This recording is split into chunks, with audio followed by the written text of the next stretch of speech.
Boa tarde a todos. Vamos iniciar estas conversas com café no âmbito da Conferência Forges sobre o tema da multiculturalidade no ensino superior.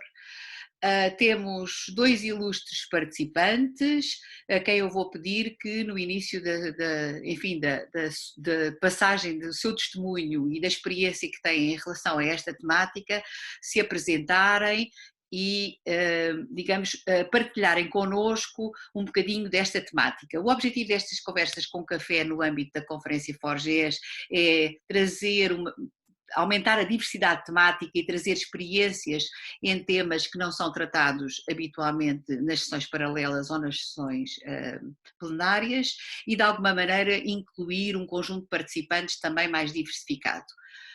Eu julgo que este tema é muito interessante, é um tema muito atual e ao qual eu julgo que os contributos destes dois nossos convidados, a quem eu desde já agradeço, o professor Celso e o professor Orlando, e vou desde de imediato passar a palavra ao professor Orlando para nos, por um lado, se apresentar e, por outro lado, dar a sua experiência nesta temática da multiculturalidade.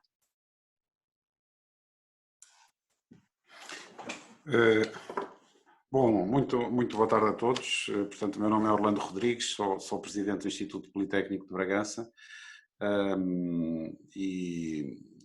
enfim, a multiculturalidade faz parte das nossas experiências de vida, mais ou menos, e portanto todos temos relacionado com isso experiências que nos marcam e que ajudaram a formar a nossa personalidade, mas enfim, em termos profissionais, tenho sobretudo experiência com isso porque o Instituto Politécnico de Bragança definiu como estratégia prioritária do seu desenvolvimento exatamente a internacionalização e ter uma comunidade intercultural nos seus alunos. E, portanto, isto foi definido como uma prioridade clara da instituição e não exclusivamente ou não foi o fator determinante, não foi o ter muitos alunos e, portanto, não foi isso que nos motivou a adotar esta estratégia, mas foi sobretudo percebermos que nós somos uma instituição de interior, portanto, enfim, um pouco afastada dos maiores centros demográficos do país e percebemos que precisávamos de ter uma estratégia de diferenciação. E exatamente a estratégia da internacionalização e de procurar ter uma comunidade multicultural transforma claramente as instituições, criando um ambiente de aprendizagem e de formação para os nossos alunos que é claramente distintivo. E, portanto, isso foi o que nos motivou a adotar essa estratégia com algumas experiências piloto iniciais e depois rapidamente percebemos que isso era uma grande mais-valia para a instituição. E, portanto, temos vindo sempre a ter essa estratégia muito presente, porque as instituições de ensino superior devem ser instituições plurais, que garantem a formação integral dos seus jovens e, portanto, não exclusivamente a formação científica e o debitar de conhecimentos e, portanto, não é para isso que as instituições de ensino superior devem servir para garantir uma formação global, uma formação científica e cultural, mas também uma formação para a cidadania e, na verdade, estes ambientes multiculturais são um fator determinante na formação dos nossos jovens. E, portanto, enfim, ao longo da conversa podemos aprofundar um pouco mais as razões de ser desta constatação que nós fizemos, mas isso parece-nos claramente importante. Enfim, numa apresentação inicial diria que Obrigada. A minha abordagem a esse tema será por aqui. Obrigada, Orlando. Portanto, a questão do contexto e desse enquadramento, digamos assim, multicultural, desse contexto no ensino superior e as formas das instituições trabalharem, digamos assim, e as estratégias que utilizam. O Celso, eu julgo, o Celso Prudente, que é professor da Universidade Federal de Mato Grosso e que irá fazer também a sua apresentação, tem uma experiência que é diferente desta, certo? A multiculturalidade experienciada pelo Celso e investigada pelo Celso é noutra perspectiva, certo, Celso? Em primeiro lugar, Raquel, é um privilégio, uma alegria muito grande estar com você, estar com o Orlando, que é um amigo que a gente sempre se encontra nesses fóruns, nesses certames, e acredito que essas reuniões, para além de aprofundar, a contribuir para aprofundar as relações humanas e as trocas de experiências no âmbito acadêmico, também tem algo do calor humano que eu acho fundamental, e poder rever meus amigos, meus colegas, ainda que seja nesse espaço digital, é muito importante, com tudo que está ocorrendo no mundo, você encontrar amigos que estão saudáveis, que estão trabalhando na alegria dos seus trabalhos, é algo de muita felicidade. Então, eu estou muito feliz. Eu sou doutor em cultura pela Universidade de São Paulo, sou pesquisador do CELAC, que é da Escola de Comunicação e Arte da USP, no âmbito da pesquisa latino-americana de comunicação e cultura, e sou professor associado da Universidade Federal de Mato Grosso. A minha preocupação acadêmica, os esforços que eu tenho feito, é no âmbito, sim, do multiculturalismo, trabalhando com a questão da construção da imagem de afirmação positiva dos grupos que eu entendo como sendo minoria, vulneráveis diante de um euroculturalismo que desarticula as outras expressões culturais dos diversos, que eu vou chamar de diversos, os ibéricos, os asiáticos, os africanos e os ameríndios. E acabam formando uma imagem do ibero-ásio afro-ameríndio, que é diferente da imagem do euro-hétero macho autoritário, que é a grande expressão simbólica do poder ocidental. Então, eu acredito que as minhas considerações vão se desenvolver com esta preocupação. E como que se dá isso no cinema negro? Eu acho que será uma reunião muito tranquila, muito simpática. Já está sendo muito simpática. Obrigada, Celso. Há uma questão que eu gostava de vos colocar nestas nossas conversas com café, era relativamente à questão desta multiculturalidade, multiculturalismo, deveria ser ou não incorporada nos planos curriculares. O que vos parece? E se isso poderia ser uma matéria transversal ou uma daquelas chamadas soft skills, que cada vez se fala mais, não é? Não ser o core business de um curso ou de uma determinada formação, mas poder ser umas competências transversais, ou se, pelo contrário, consideram que esta questão poderia ser enquadrada mesmo como dentro do core business, digamos assim, numa perspectiva um bocadinho como os objetivos do milénio, relativamente às questões da sustentabilidade, que são de alguma maneira transversais e que podem ser, digamos, transmitidos mais ou menos em todas as formações. Se acham que esta questão da multiculturalidade também poderia ser enquadrada desta forma transversal nos planos curriculares? Não sei, talvez o Celso agora comece e depois passamos então ao Orlando. Raquel, eu acredito que essa questão do multiculturalismo, se o multiculturalismo deve estar presente na curricularidade ou não, ou de que forma ele deve estar, deve se fazer presente por uma linha transversal ou talvez dentro de uma dinâmica disciplinar. Eu acredito que, no caso específico do Brasil, o multiculturalismo ele deve estar no currículo como uma demanda disciplinar, pela natureza étnico-racial do Brasil. O Brasil é um país multirracial. Na medida que é um país multirracial, ele é um país multicultural. E, no entanto, a escolaridade tem sido um espaço monocultural. Monocultural na medida que só se percebe a cultura europeia caucasiana. E não se considera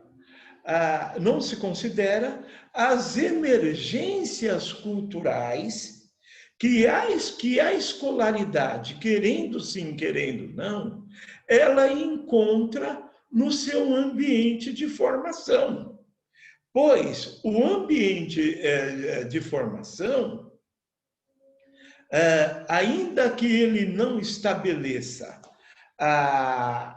os veios das culturas das diversidades, essas culturas das diversidades se fazem presente. E, na medida que elas se fazem presente e o monoculturalismo se estabelece como uma norma que eu chamo de euroheteronormatividade, pois se estabelece como uma ordem eurocêntrica, faz com que a escola venha se afastar da realidade do seu cliente, que é o próprio alunado. E aí o Brasil passa a ter um problema ainda maior, que, ao meu quase cego ver, é a evasão escolar. A evasão escolar, ela sempre decorre da falta de identidade que os alunos têm com a expressão formal da formação ou da escolaridade. Eu acho que de início, Raquel, Orlando, esses pontos levantados atendem como um início de discussão. Orlando, o que lhe parece? Bom, muito bem. Eu não tenho a reflexão científica, digamos assim, que o Celso tem sobre esta matéria. Tenho mais uma reflexão de experiência de vida e uma reflexão aqui enquanto líder, digamos assim, numa instituição de ensino superior. E eu, se calhar, começaria exatamente pela questão da experiência de vida. Enfim, quando eu fui estudante de ensino superior, em Lisboa éramos só, enfim, praticamente colegas portugueses, e havia um colega ou outro que tinha vindo de Angola ou de outro país africano, mas, enfim, mesmo esses colegas que tinham alguma riqueza cultural diferente da nossa, no fundo tínhamos a cultura era a mesma e não se sentia essas diferenças culturais. E, portanto, eu acho que também não devemos misturar aqui diferenças diferenças raciais com diferenças culturais, são coisas diferentes.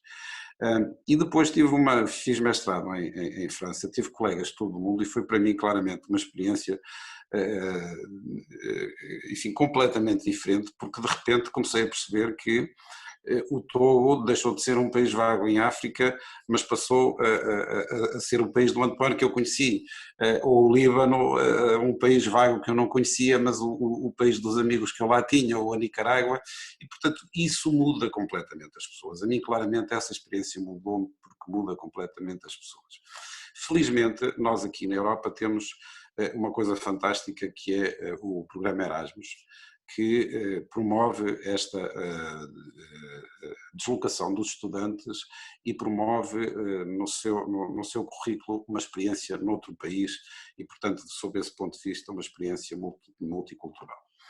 E eu enfim, às vezes também, enquanto empregador e contactar com pessoas, percebe-se que as pessoas que tiveram essa experiência no seu percurso formativo, que fizeram Erasmus, que tiveram uma experiência de mobilidade noutro país, têm uma perspectiva completamente diferente perante o mundo, perante a vida, e digamos assim, os horizontes completamente diferentes. E, portanto, eu, independentemente de isto ser uma matéria científica que precisa de uma reflexão teórica à volta disto, e isso poder ser enquadrado nos currículos, eu acho que não é dessa forma que nós resolvemos isso, porque isto só se resolve, na verdade, contactando as pessoas e conhecendo as pessoas. Eu estou convencido cada vez mais, no seio das nossas instituições, é mais importante a formação que se faz para a formação dos nossos jovens, que é mais importante a componente da formação que se faz na interação de uns com os outros do que propriamente o conteúdo científico que nós debitamos, digamos assim, entre aspas, para os nossos alunos. Ou seja, a maneira como eles, mesmo a maneira como eles o absorvem e integram, depende da interação entre eles. E, portanto, a interação entre as pessoas é fundamental e, sobretudo, é fundamental nestas idades em que estamos a formar jovens, que os estamos a formar profissionalmente, mas que também os estamos a formar em termos de caráter e de cidadãos para o mundo. E, portanto, isso pode ajudar, incluir no currículo conteúdos programados à volta disso, mas eu acho que só ajuda verdadeiramente provocando uma expressão de imersão dos jovens noutras culturas. E eu acho que na Europa o Erasmus transformou radicalmente a Europa. Os europeus passaram a ter uma cultura mais partilhada depois do programa Erasmus. Antes e depois do programa Erasmus não é claramente a mesma coisa, mas eu acho que nós temos que promover a nível mundial também este tipo de experiências. Nós na lusofonia temos eventualmente oportunidade de fazer isso. Nós provocamos muito isso, e em particular com o Brasil, mas com os países africanos também, programas de mobilidade para os nossos alunos. Sei que é mais difícil fazer isso por razões económicas, mas temos que forçar muito essa tecla, temos que insistir muito nisso, porque essas experiências são claramente muito enriquecedoras e são de uma enorme importância na formação dos nossos jovens. Portanto, eu acho que de uma forma ou de outra deveríamos garantir que nenhum jovem saia do ensino superior sem uma experiência de imersão cultural noutras culturas, seja porque convive com colegas que vêm de outras culturas, seja porque ele faz um período de mobilidade. E, portanto, eu acho que esta componente da mobilidade e inserção noutras culturas devemos encarar isto seriamente, porque é fundamental na formação dos nossos jovens. Ou seja, mais que a formação, a questão da imersão em termos de imersão cultural é um aspecto muito importante. Mas o Orlando tocou aqui um aspecto que já tem sido até debatido noutras conferências da Forgest, que é precisamente nós termos um Erasmus dentro da lusofonia, digamos um luso-Erasmus, não sei como é que lhe poderíamos chamar. O Celso vê isto com bons olhos, o que lhe parece? Olha, eu tenho percebido esse esforço como um esforço positivo e essencial para a lusofonia no que tange todas as relações solidárias e de reciprocidade. Nessa linha de compreensão, eu criei uma categoria conceitual, que é autoral, uma categoria conceitual emergente, que é a lusofonia de horizontalidade democrática. O que eu chamo de lusofonia de horizontalidade democrática? Eu percebo que existe uma dicotomia caucasiana no âmbito da ocidentalidade. Em outras palavras, o que é o branco europeu? Mas o branco europeu é uma coisa, o branco ibérico é outra. E esse branco ibérico, ele está muito próximo da África, muito próximo das Américas, dos ameríndios, e também está muito próximo dos asiáticos. E a lusofonia, por uma questão histórica, ela esteve em todos os continentes. E aí se formou um caldo que eu vou chamar de lusofonia transcontinental. Essa lusofonia transcontinental permite a criação por uma identidade que se faz ainda mais notável com a Revolução dos Cravos, com o ideário da Revolução dos Cravos. Você tem, então, a imagem do íbero-ásio-afro-ameríndio. Essa imagem do íbero-ásio-afro-ameríndio é diferente da imagem do euro-hétero macho autoritário, que dita as relações buscando reduzir as outras relações que fogem ou que são estranhos aos seus nomos, ou seja, aos seus padrões culturais. Por conta disso, a imagem do íbero-ásio-afro-ameríndio ela é distorcida, ela foi colocada num estereótipo de inferioridade para que o eurocentrismo se estabelecesse como uma força da euroheteronormatividade. O que se faz fundamental? Fundamental é que se venha construir, a partir dessa expressão do íbero-ásio-afro-ameríndio, uma imagem de afirmação positiva.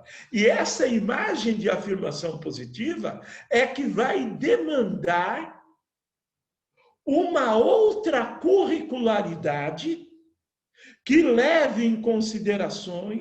leve em consideração todas as forças existenciais que não são observadas na escola e aí também no ensino superior, que às vezes tem se limitado estruturalmente no monoculturalismo eurocêntrico. Uma outra questão relativamente à multiculturalidade do ensino superior tem a ver com a investigação. Portanto, nós já falámos dos planos curriculares, já falámos da questão da integração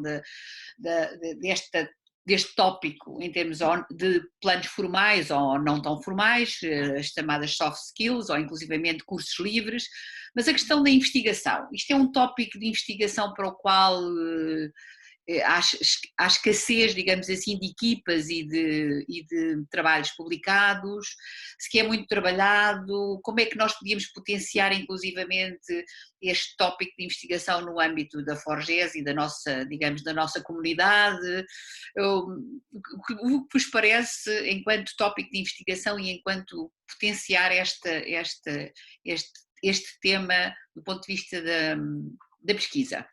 Orlando. Eu acho que é fundamental, não é? Ou seja, portanto, como dizia há pouco, o Celso tem aqui uma reflexão mais científica sobre esta matéria do que eu tenho mais uma reflexão sobre o ponto de vista das experiências. Mas a minha percepção é que claramente este é um fator decisivo, a multiculturalidade na formação das pessoas. É um fator decisivo com impactos evidentes no caráter das pessoas, enfim, na formação da personalidade das pessoas enquanto cidadãos, mas também das suas capacidades profissionais. Enfim, a percepção que eu tenho é que isso modifica claramente as pessoas nestas duas vertentes, tanto enquanto cidadãos como enquanto profissionais. Agora, nós precisamos de ter mais conhecimento sobre isto, quantificar isto, perceber que natureza é que tem este tipo de impactos e como é que eles se traduzem, por exemplo, em coisas tão simples como a produtividade, e eles têm tradução na produtividade, como se traduzem na criatividade, e eu acho claramente tem um enorme impacto na criatividade enquanto profissionais, mas obviamente também como se traduzem depois enquanto cidadãos mais íntegros e mais tolerantes e capazes de interagir. Mais vivenciados também, não é? mais, sim, mais vivenciados sobretudo, num mundo como vivemos atualmente, em que, enfim, assistimos a tantos fenómenos estranhos, e todos sabemos que, enfim, para além da dimensão humana e universalista, há também uma dimensão económica que tem a ver com a confiança. E, portanto, estes fenómenos, para além de todos os aspectos morais, éticos, etc., e culturais que lhes estão subjacentes, há também aqui uma dimensão muito real, económica, que tem a ver com a confiança. Todos nós sabemos que na economia a confiança é um capital vital, não é? Porque reduz os custos de contexto, os custos de transação, e, portanto, quando a confiança é baixa, este tipo de custos aumentam muito, reduzem a interação económica entre as sociedades e provocam crises necessariamente, e, portanto, com isso também subdesenvolvimento. E, portanto, a introdução deste tipo de experiências nos nossos profissionais, sobretudo quando eles vão ter responsabilidades políticas, de gestão, nas empresas, etc., tem um impacto enorme, na minha percepção, nestas múltiplas dimensões. E, portanto, termos mais conhecimento sobre isto, conseguirmos quantificar isto, o que é que um cidadão que teve uma experiência destas, como é que ele vai interatuar com os outros a nível de confiança, por exemplo, em relações comerciais, como é que ele vai, se for um profissional criativo, como é que isso impacta a sua criatividade. E, portanto, essa dimensão, essas múltiplas dimensões culturais que ele adquire, como é que isso impacta a sua criatividade. Como é que esse conhecimento que tem dos outros depois se traduz na capacidade de os compreender e de se relacionar com eles. Portanto, em todas estas múltiplas dimensões, estritamente profissionais, criatividade, proatividade, capacidade de relacionamento com os outros, nas dimensões económicas, nas dimensões culturais e políticas, como é que o que nós investimos na formação em multiculturalidade dos nossos jovens depois se traduz nestas múltiplas dimensões. Na minha perspectiva... É todos os processos de tomada de decisão que eles vão a tomar, não é, no futuro, e, portanto, este conhecimento pode ser fundamental. Na minha percepção, este investimento que nós possamos fazer nos jovens nesta altura, enquanto sociedade, tem um retorno enorme, a prazo, e eu julgo que deveria ser uma preocupação séria dos governos e dos países. Na Europa temos claramente o Erasmus, como já referi, mas nós, enquanto países de uma outra comunidade, a comunidade da lusofonia, deveríamos ter também aqui uma preocupação importante nesta matéria, e o investimento que façamos nisto claramente tem retornos, na minha perspectiva, nestas múltiplas dimensões, e um efeito multiplicador muito grande. E, portanto, sob esse ponto de vista do investimento que estamos a fazer nos nossos jovens e na sua capacidade de construir as sociedades do futuro, acho que este tema da multiculturalidade merece ser investigado, quantificado e percebido que tipo de impactos é que aqui pode haver. Obrigada, Orlando. Celso, tem a mesma opinião em relação à questão da necessidade de criar mais conhecimento e melhor conhecimento e transmitir esse conhecimento, enfim, neste caso para a comunidade estudantil, mas também de uma forma geral para a sociedade? Isto é fundamental. A produção de conhecimento, ou seja, a pesquisa, ela é fundamental. O Orlando colocou isso com muita propriedade neste âmbito. Nós temos feito, Raquel, alguns esforços nesse sentido. E temos feito no âmbito da lusofonia. Por exemplo, em Portugal, nós temos conversado, temos trabalhado muito juntos, que é o professor Paulo Moraes Alexandre, que é um esteta, profundo pesquisador da questão da indumentária, ou seja, no teatro e no cinema, que é o figurino. Nós temos trabalhado com a professora Ana Salgado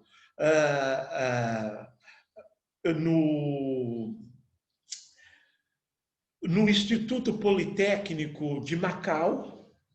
Temos trabalhado com o professor Jorge Ferrão na Universidade Pedagógica de Moçambique. Temos trabalhado com Patrício Langa, também na Universidade Eduardo Mondlane, em Moçambique, e também, por que não, sempre discutindo muito com Orlando da Mata em Angola.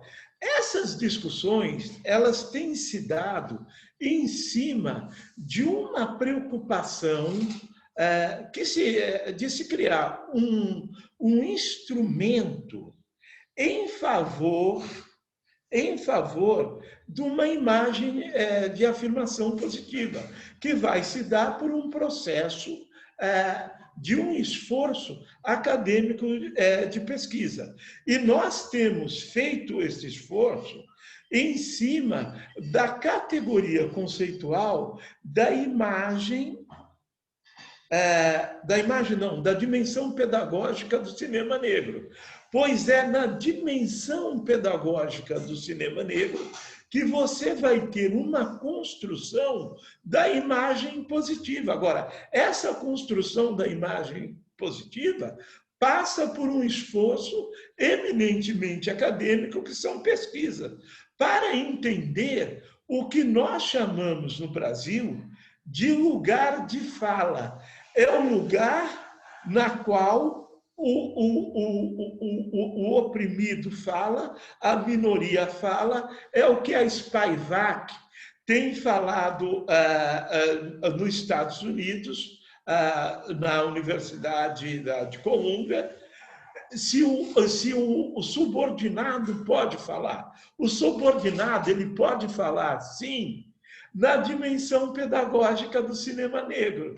Porque na dimensão pedagógica do cinema negro, ele tem um lugar de fala. É um lugar, porque o cinema negro é a filmografia, que não é a filmografia do negro, mas a filmografia de todas as minorias. E eu vejo a categoria do ibero-ásio-afro-ameríndio como minoria. Minoria em relação ao quê? Minoria em relação ao poder redutor do euro-hétero macho autoritário, que é determinado pela categoria da euro-heteronormatividade. Só que isso daí tem sido feito num amplo diálogo com universidades, com pesquisadores, no âmbito da lusofonia. Por isso que nós estamos falando de uma lusofonia de horizontalidade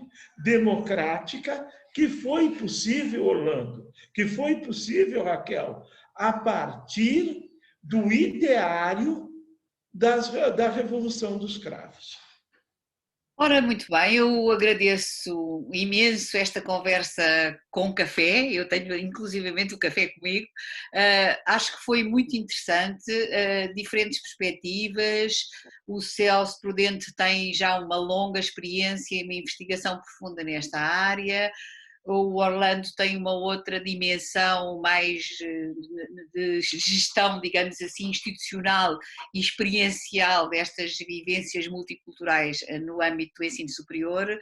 Ficou claro, parece-me que eu posso dizer que ficou claro a importância desta temática e a importância desta temática não só enquanto, enfim, inclusão mais ou menos formal ou mais ou menos nos planos curriculares formais ou como, digamos, cursos ou soft skills ou cursos mais breves, mas claramente a importância de valorizar a investigação, a criação de conhecimento e a transmissão de conhecimento neste domínio, não só em termos gerais, mas sobretudo dentro da nossa comunidade lusófona. Espero que com esta conversa com café nós tenhamos conseguido, digamos, motivar, suscitar a curiosidade de outros eventuais interessados, potenciais interessados nesta temática. Agradeço também à organização da Forges o facto de nos ter introduzido esta temática e de ter permitido termos esta conversa, os três aqui, que foi muito profícua. Obviamente que este tema não se esgota aqui, nem perto nem de longe, este é só um pequeno contributo e explorar um bocadinho esta temática de uma forma muito breve e muito inicial, não se esgota aqui, ficaríamos todos certamente aqui a conversar durante muito mais horas, mas estamos limitados também com a nossa nossa sessão. Portanto, mais uma vez eu agradeço a todos e espero ver-vos eventualmente de uma forma presencial em muito breve trecho. Muito obrigada. Muito obrigado da minha parte, foi um gosto conversar convosco, é sempre aqui um grande prazer ouvir aqui o caro amigo Celso Prudente, e portanto é sempre um gosto ouvi-lo e partilhar com ele, e Raquel, foi aqui uma excelente conversa. Muito obrigado ao Forges também pelo convite.